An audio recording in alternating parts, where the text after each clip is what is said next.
All right, looks like everybody's in the room. Jamal, thanks for joining. Appreciate you jumping on. Absolutely. Just a reminder to everyone, please stay on mute unless you're asking a question. How about John Boyle? Would you like to lead us off? Sure, happy to. Jamal, just first off, welcome to Seattle. And what was your reaction to this trade? I know it's something that's been talked about a long time, just to have it take place. And what do you think about coming to Seattle? Well, man, first off, man, before we get started today, I definitely want to, show my love and support. I say we need to arrest the murderers of Breonna Taylor. My thoughts and prayers are with her and her family and many others. And we are fighting for justice. But to answer your question, man, I'm excited. I'm excited to be here. I'm excited to be a Seattle Seahawk. When I got the call, honestly, I broke down in tears of joy, a lot of mixed emotions. I'm going to miss a lot of guys over there. But at the end of the day, man, this is my calling. This is where I need to be. And this is where I was placed to be. Friday, I'll never forget, the day before I got traded, I was really stressed. I went out with my family and some of my loved ones and my brothers. And, they could see it on my face how stressed I was because I didn't know where I was going to go come Tuesday. And, I prayed on it. I prayed on it hard. And I asked God, to place me where I needed to be, whether that was to go back to New York or whether that's to be traded. And this is my calling, man. I'm here to stay. And I'm excited to be a Seattle Seahawk, like I said, and I'm really overwhelmed. But at the same time, man, it's so surreal to be around a great organization like Seattle, and to be coached by legendary coaches, Hall of Fame coaches, playing with Hall of Famers, from Russ to Bobby, KJ, Bruce Irvin, Quandre Dick. The list goes on and on, man. I'm just excited to be here. I'm here to help. And, I can't wait to get out there in front of the 12s, man. Thank you. Absolutely. Corbin Smith. Hi, Jamal. Welcome to Seattle. You've basically played last 3 years every position on the field for the Jets, deep safety, box safety. I think you even maybe played nose tackle, and I just missed it on film. But looking at growing up before you got to the league, were there any specific players that you tried to really model your versatile game after? Yeah, man, I always answer that question the same way. Anytime someone always asks, I had a lot of guys that I kind of watched growing up because growing up I played running back. I was on the opposite side of the ball, due to my father. Always played offense, but I always played on the other side as well, both sides. Through Pop Warner all the way up until college. I always looked up to guys like Troy Polamalu, obviously, Brian Dawkins, Bob Sanders, the Ryan Clark's a good friend of mine, Sean T. I mean, it's so many guys that I looked up to as football players. Willis McGahee was my favorite running back at the time when he was at the U. And I'll never forget when he blew out his knee. I kind of cried for him. You know what I mean? So it's so many guys, just football players that I looked up to. And I always wanted to kind of like create like that one person of all those guys, you know what I mean? So I always took bits and pieces of their game and try to add it to mine. But I have so much respect for those guys that came before me. And there's so many guys, like I said, man, out there that I look up to, or that I try to take bits and pieces of their game and try to add it to mine. Thanks, Jamal. Absolutely. Greg Bell.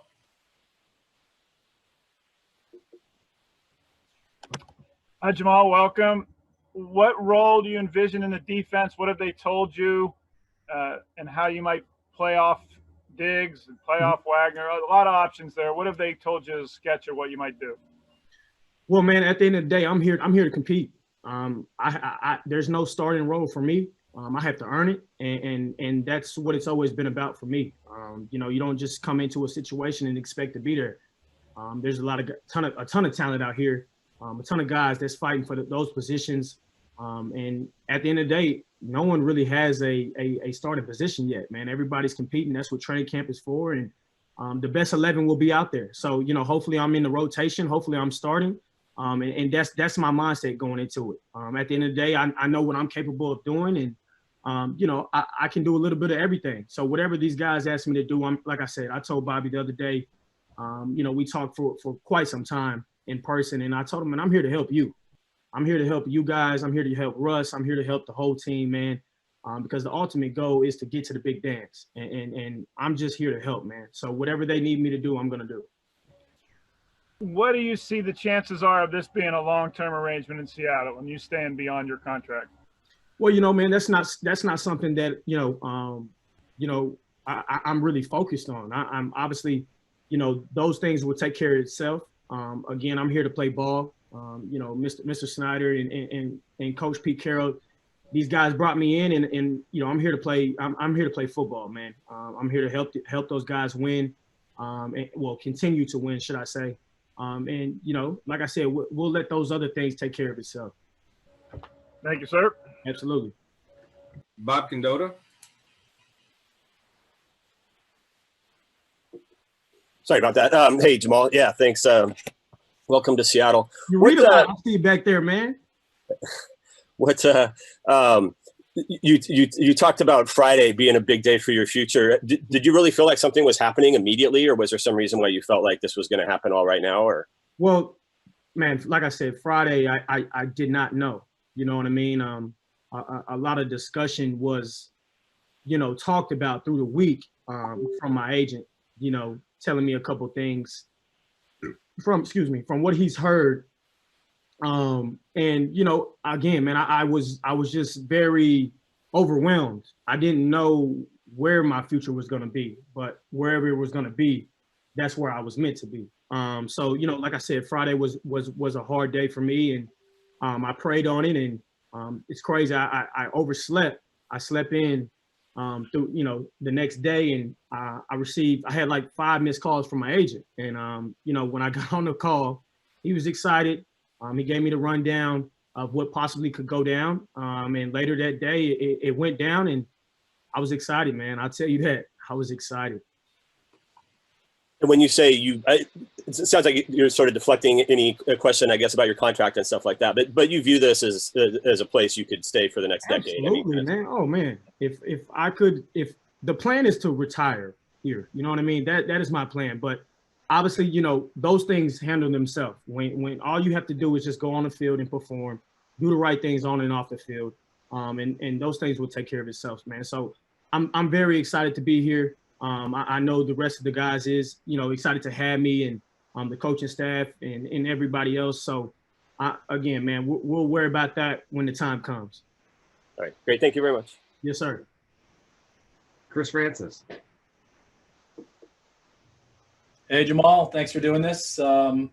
Someone described your game as a player that likes to hunt. I wonder how you would describe that role, and whether you think you'll have the freedom in the Seahawks defense to do that.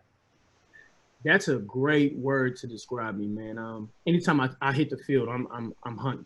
You know what I mean? And it's how I was always raised, as far as, you know, on and off the field. You know, if you want something in life, you have to go get it, man. No one's gonna give it to you.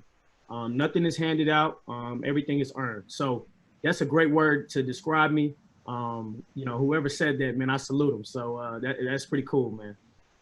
And the Prez nickname, I assume you're going to keep it. There's already T-shirts, I think, out there in Seattle. Absolutely, man. Absolutely. That came from LSU, is that right? Yeah, it was. You know, a lot of people say that, you know, I made up the nickname. I really didn't, believe it or not. There was an article that came out, and it was after a game a while back. I want to say like my freshman or sophomore year, and somebody was just joking. Basically said he was like the president when he came out there, and he kind of took over the game. And I just thought it was pretty cool, man. And I just, you know, put a little spin on it. Obviously, I spelled it P-R-E-Z. And, you know, just put a little flavor and a little juice on it, man. So I enjoy it, man. I think a lot of people enjoy it. All right. Thanks, Prez. Welcome. Appreciate it, buddy. Brady Henderson. Jamal, how's it going? Welcome to Seattle. I know there was a report that when you requested a trade, there was a list of teams that you had on your desired list. And I'm just wondering why the Seahawks were one of those teams. Why not? You know what I mean? That the teams that were on there, were, and this is not taken away from other teams out there. I just thought this was the best. These were the teams that were the best fit for me. You know what I mean? I have a lot of respect around the league for a lot of teams and coaches, a lot of players as well. And I just felt like, Seattle was a first-class organization from top to bottom. When you think about coming into a situation like this, as far as being drafted into an organization with Russell, with Bobby Wagner on the other side, Bruce Irvin, so many guys that came before us or that's still here, KJ, man, these guys have done it and they've seen it all. They've been in the big dance, they won the big dance, and that's what it's about, man. Just being around a lot of Hall of Famers, a lot of potential Hall of Famers, and a lot of great football players, but not only that, just great guys. You know what I mean? Having a great locker room, that brotherhood that they talk about over here, that's what it's about, man. So I knew Seattle was definitely the perfect spot for me. I just couldn't come out and say it, so I'm excited to be here, man. A lot of people, I'm sure, have seen you on the field, but what type of personality are you bringing into the Seahawks locker room? A lot of fun and juice, man. A lot of energy. I'm a fun guy, but when it comes down to ball, we're talking ball, and we're gonna get down to business. But I'm a jokester, man. I like to have fun. Like I said, I love great guys. I love guys that have relationships off the field that are doing special things in the community, marketing wise, like Bobby and Russ. Those are two guys that I plan to learn from and hopefully, get some nuggets from those guys as far as what they do off the field, man, because it's unbelievable how they're killing the game right now. And I salute them. Thanks, Jamal. No problem. Joe Fan? Jamal, you're obviously active on social media, so I'm sure you've seen plenty of the chatter about the deal. A lot of conversation about 2 first-round picks is way too much to give up for a box safety or a position that isn't of value, like a corner or an edge rusher or a left tackle, whatever other people have deemed the more valuable positions. What is your reaction to that? I mean, do you feel like that does a disservice to your versatility? Man, at the end of the day, man, you have to realize everybody's going to have an opinion about something, right? You know what I mean? And at the end of the day, I have to go out there and continue to do what I do, continue to learn. And, that's what matters. Because at the end of the day, people that really know ball and watch ball and know me, the whole box safety word it doesn't even matter. You know what I mean? Because if you just turn on the film, I do a little bit more than just stay in the box, right? So, I'm excited to go out there and compete. At the end of the day, opinions is going to be like everybody's going to have their opinion, so it's going to happen. I can't control that as long as I can just control what I do on the field and what I do off the field. That's what matters the most. And then just a quick follow-up, given that you made it clear you wanted out of New York, when you get with your new team, I mean, is it important to you to reiterate to them that, hey, I'm all in and ready to go in this new opportunity. I appreciate the opportunity and let's get this thing going. I'm all in. Yeah, I think these guys know, man. They know. You know what I mean? And I've had, quite some conversations with a couple guys, not all of them yet, but these guys know, man. I'm here to play ball. That's just how I am. I'm not a distraction in the locker room. I've never been in trouble in my life, growing up. It just never happened. And anybody that was my teammate, or that knows me, they will tell you, man, I'm far from a problem. All I want to do is win and bring the best. And like I said, I'm a energy guy. I'm a juice guy, man. I love to have fun. And that's just who I am, man. And I'm never going to change who I am. Jamal, thanks, man. Welcome to Seattle. Appreciate it, buddy. Art Teal? Hi, Jamal. Have you been to Seattle before? And besides that, what have you heard about Pete Carroll and the locker room culture here? I've never been to Seattle, man. Never. When I did get the call, and I was excited. I was running around the house, and there was a video came out. I was playing dominoes with my guys, and smoking a cigar, just having fun. I honestly sat back and I realized, I said, man, I've never been to Seattle. I'm a boy from Carrollton, Texas, man. I'm a country boy. So never been to Seattle. First time, obviously, was flying up. And when I landed, it was quite the scenery, I should say. It's very beautiful out here. People are really nice, believe it or not. And you know, I'm just kind of like finding my way around, man. I don't know too much, but I plan to, and I plan to be here, and I'm excited to be here. And the second part of the question was about Pete Carroll. What have you heard from other players around the league? Oh man, just nothing but good things. Pete's a guy that, you know, the first time we had a conversation, he said, "Man, I'm gonna let you be you. He's not gonna change me. He's gonna help me. He's gonna coach me." And that's what I want. I want to be coached. I want to be coached hard. I've always wanted to be coached hard, and I've been very fortunate from high school all the way up until leaving the Jets with Denard Wilson, man, being coached by some of the top defensive back coaches around the league in college, Coach Corey Raymond. I mean, it's always been hard coaching ever since my father growing up. And that's what I want. I want to be coached hard. I want to be told if something's not right, let's fix it. Let's get it done, because everything has to be precise. Believe it or not, they didn't tell you guys, but we were kind of figuring out what I wanted to do with the room as far as being on a Zoom call. So I had to make up the bed. I had to do a little bit of everything for you guys, man. So I'm very particular as far as my details, and I want to hit it on the nose and be perfect. Because everybody, no one's perfect, but everybody strives to be perfect, man. Thank you, brother. Then Arthur. How's it going, Jamal? Welcome to Seattle. Kind of my question is, you know, obviously the Legion of Boom was a, you know, big thing in Seattle last decade. I guess how much of an impact did kind of their play, their style of play, you know, kind of mold your game, and how excited are you to kind of have the opportunity to be a part of the, you know, kind of the retooling of the team? Obviously, they're invested a lot in you with the 2 first-round picks.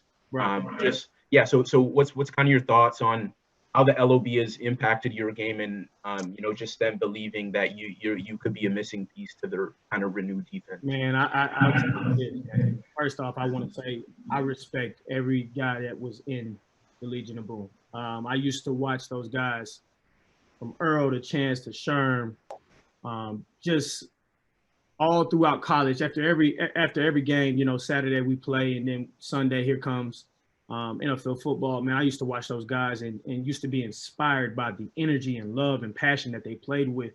And I always had that passion and energy, so I admired it from afar. And these guys, they play so hard, and that's what it's about in this building. They're all about winning, and you can't ask for nothing better, man. So I have so much respect for those guys.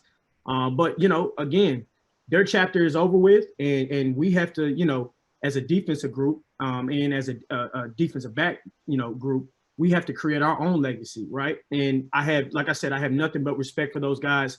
Hopefully, you know, I'm gonna reach out to Cam very soon. I haven't talked to Earl yet and Sherm, but all those guys have my respect, man. And I have nothing. I take my hats off for them. All we can do is control what we can control and write our own story and go from there, man. I'm excited to, you know, play in front of the 12s, that loud stadium. They say, you know, it's very similar to my college days as far as, you know, Baton Rouge fans. So I'm excited, man, and I can't wait to get started. Thank you. No problem. Curtis Crabtree. Hey, Jamal, welcome to town. Pete Carroll's got a big history as being a strong secondary coach. How excited is it for you to pair with somebody like that who has worked with so many good guys through the years, and his cover 3 scheme and all of that, and how that could complement your game? How do you kind of view the whole picture? I strongly feel 100% good about as far as Pete putting me in the right positions to make plays, man. You know, he's a guy that's been around ball for a very, very long time. He's very close with a guy named Coach Ed Ogeron. And I heard a lot about him from Coach. And, you know, it was my last year at LSU, and it was the same. We had the same practice, you know, philosophy from Pete. You know, competition Tuesday, turnover, you know, Thursday, all of that, man. So I'm excited to learn from him, man. And like I said, I'm very fortunate to be in this situation. I'm very fortunate to have coaches throughout my whole career, as far as, you know, starting from high school, having great coaches that taught me the game and taught me a little bit of everything. And, you know, everybody comes with something different. Everybody coaches different, but I'm excited to, you know, see how Pete is, man. He's full of energy, and I love that. And obviously his history, you know, it speaks for itself. Thanks, Jamal. Thank you, buddy. Omar Ruiz. Hey, Jamal, your energy and passion is pretty obvious. You touched on it just a little bit ago about playing, you know, at CenturyLink Field in front of the 12s. Just kind of, if you can elaborate on your anticipation of playing in such an energetic stadium with the reputation that those fans have. Right. No, listen, as a defensive player, there is nothing like having the crowd behind you. I'm gonna tell you that, because we feed off of them just as much as they feed off of us, believe it or not, man. So just to hear the 12s going crazy, man, I would be lying to you if I said every night I haven't looked up since I've been traded, you know, a couple games, man, and just listening to everybody going crazy. And man, hopefully we can have the fans, you know, in the stadium due to, you know, COVID. It's a very tough situation right now, and, you know, everybody has a lot of opinions about it, but everybody just has to be safe. Hopefully we figure this thing out, and we can have the 12s in there with us, man.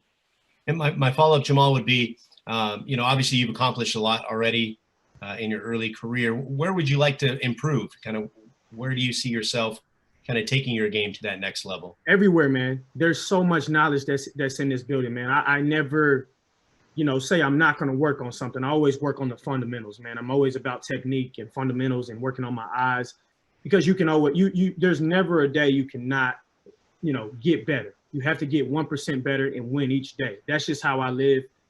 So there's so much knowledge I can learn from Russ as far as the offensive side, how they think. And Bobby, KJ, Bruce, Quandre, there's so many guys here that I can learn from and that I'm going to learn from, just as well as those guys learning from me. You know, we're just bouncing off ideas, and I think that's what makes this game very beautiful and special.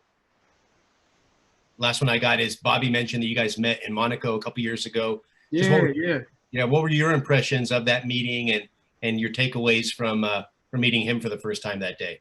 Yeah. The first time we really met was the first time I made the Pro Bowl, and we were in Orlando. We had a Jordan dinner. That was the first time I met Bobby, and I've always admired Bobby from afar.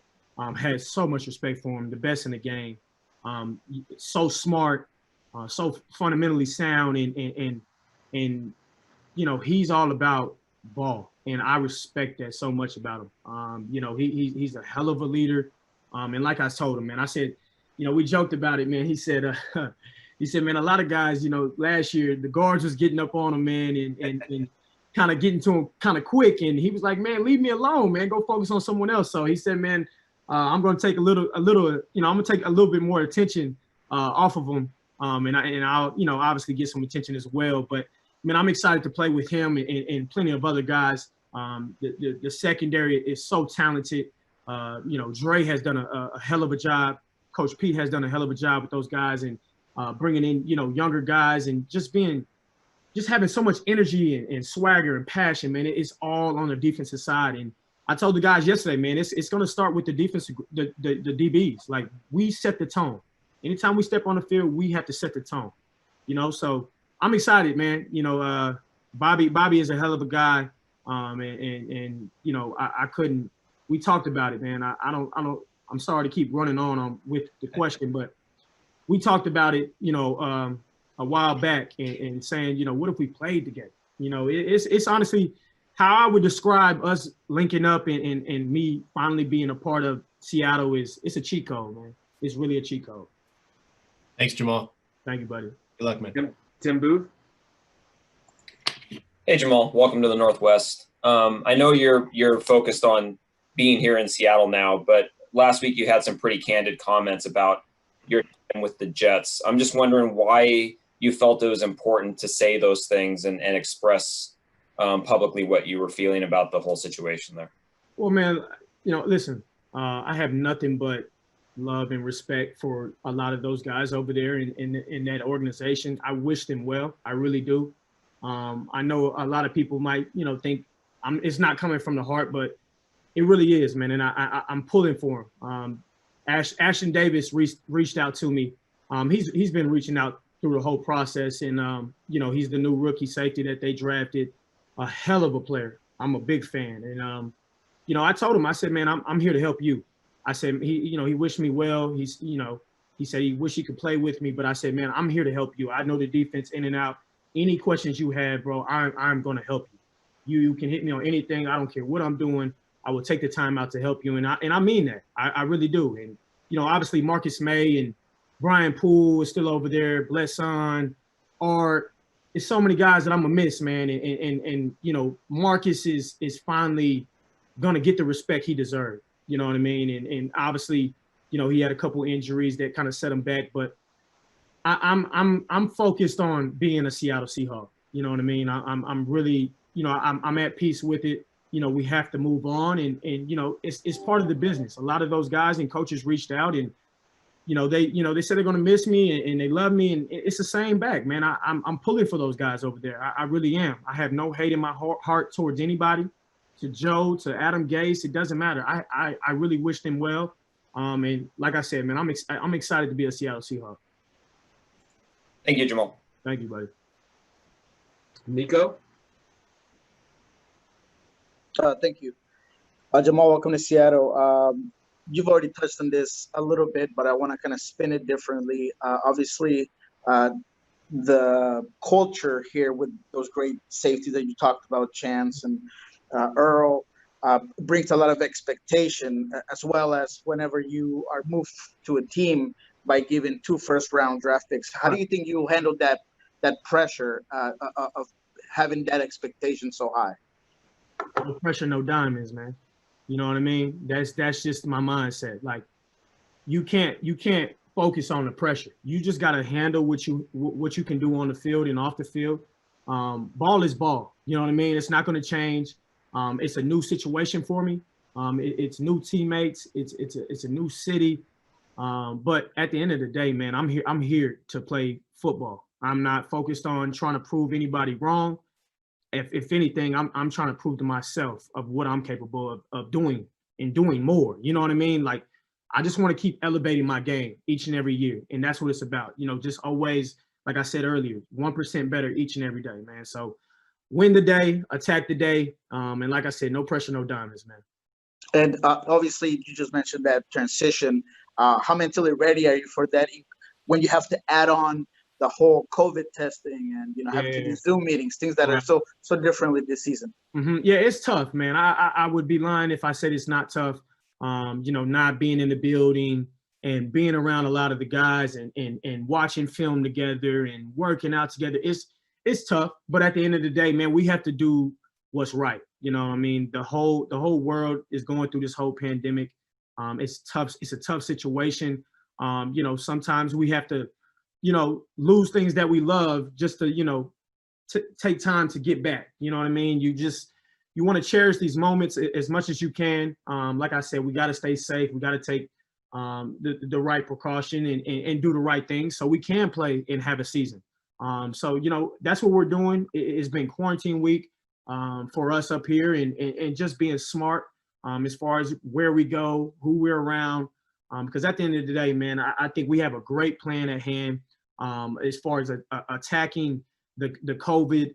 Everybody's been doing a great job going to, you know, get the tests and, you know, just quarantining and being respectful of others' space. So, man, we don't know what the future holds. At the end of the day, we have to focus our mind as we're having the season and we're getting ready for the season. But we, at the same time, we have to be safe, man. Thank you, Jamal. Thank you, buddy.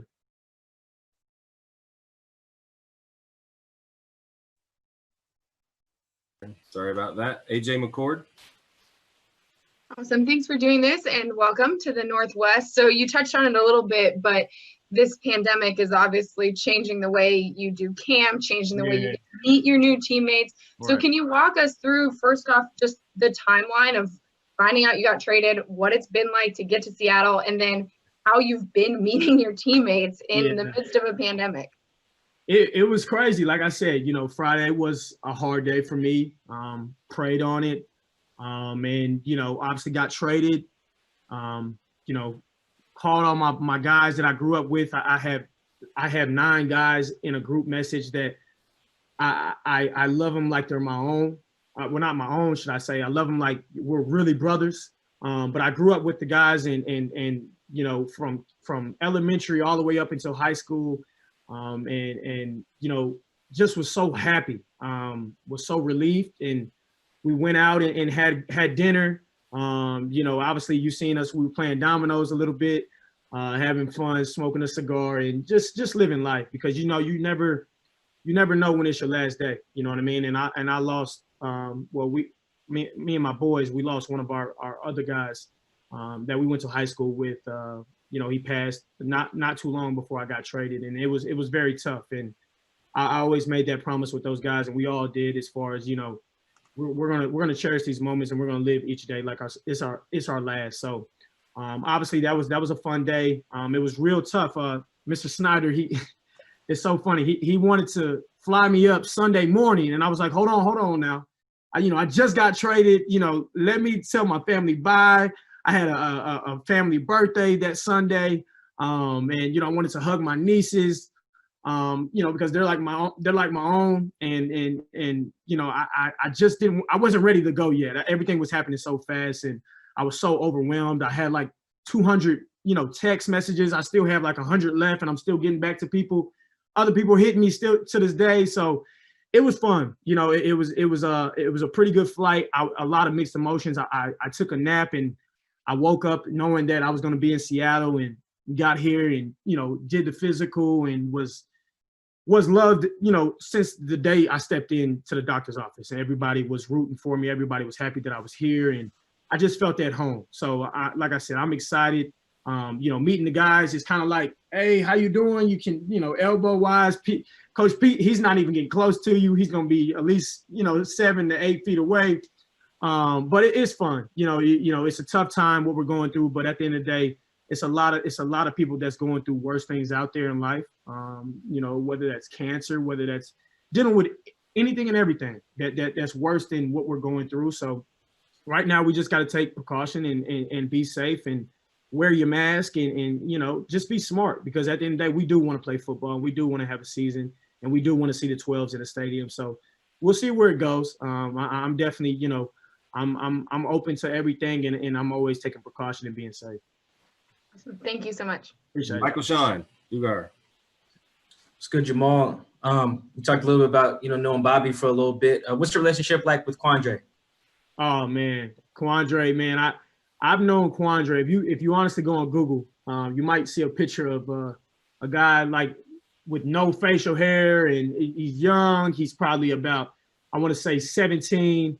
I was going to the University of Texas, you know, obviously looking for the school I wanted to go to, and Quandre was there. I was always, you know, I admired him and Kenny Vaccaro, the guys that came before me, Earl, all those guys that was there, Coach Akina. The history of defensive backs was really in Texas, right? And you know, Quandre wanted me to come very, very bad. He was my host. Believe it or not, he was my host. We had a great time on 6th Street.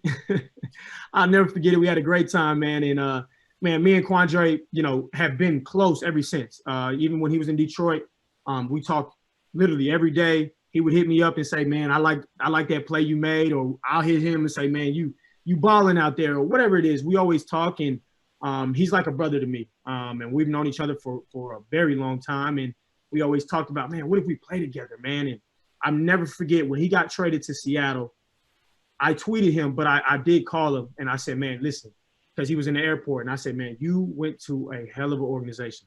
He was like, man, I know, man. And then he started balling, had the picks and whatnot. And then look where we are now. You know what I mean? He was one of the first people that I called when I did find out that I got traded. I'll be lying to you if it was Saturday, and my agent was like, man, don't tell anybody like that you're getting traded to Seattle. And I was like, all right. Then I called Quandre. I said, man, it might come through. It might go through. So I was excited, man. And Quandre, I was like, man, I'm gonna hit you after my massage, man, if it goes through. He was like, man, this is a long massage. I said, man, I haven't heard anything yet. We're waiting on Mr. Snyder to go through with the paperwork. So when it finally happened, man, he called me. He was excited. I was excited, man. And man, I'm excited to play with him, man. I tell you, man, we were chopping it up yesterday after meetings, and he was like, I was already telling him, man, no, you stay in the post right there, man. if it's an over route, man, I got it, man. Don't even worry about it, man. We're going to get under the hook. We're going to take away this. So we're just talking ball, man. And he loves ball. I love ball, and we're very passionate about it. So I'm excited to play with him. Appreciate it, man. No problem, man. All right, one last follow-up from John Boyle. We'll wrap it up. Yeah, sorry about that. Couldn't unmute it. You tweeted about dedicating this season to Bryce Strong. Yeah. I know you've had a relationship for a little bit. Just, I'm curious kind of what the history there is, how you got to know him and what he meant to you. That was a tough day for me. Obviously, you know, the trade happened and it was my last day home. Man, that brings chills to me because it was I got a call from Frank Wilson. Frank Wilson was a running backs coach at LSU at the time when I was in school. My freshman year, he recruited me and he reached out. I didn't know Bryce as much. I heard his story, and he reached out, and you know he told me that Bryce was a big Seattle Seahawks fan, and that he's a big Jamal Adams fan, and all he wanted to do was meet me and you know kind of take a picture, man. And it was tough making that call because Frank, I'm getting emotional about it because it's very tough, man. Frank, he told me that you know he wanted to meet me, obviously, like I said, and he wanted to say kind of his last words and kind of wish me luck, right? And hearing that it broke me down. I broke down in the car because this is what I do it for. I do it for not only my family, my wives, my family, but I do it for people that's under me, the kids, and that look up to me and want to be like an NFL superstar or be like me. And I was in that same boat. I was once that kid, and that's why I'll never turn down a kid as far as a picture or autograph, because I know what it feels like to be that kid. I know what it feels like to be that kid that gets turned down by his favorite player in a football league or NBA or whatever it is. So when I did make the call, it was tough seeing him on a breathing machine and blood in his teeth and mouth, and he didn't know it was going to be his last day. He didn't know that, but his family knew, Frank knew it, the doctors knew, and I all I could say was keep fighting, champ. You know what I mean? Keep fighting, and I'm praying for you.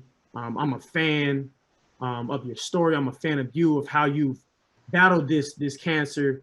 Told him he was going to beat it, but the tough part about it, the call, was knowing that it was his last day, and that really touched me, man, because during his last day of suffering, going through that and fighting, he wanted to meet me. You know what I mean? And I didn't take that light, man. It hit home, and I have nothing but love and respect for his family to reach out and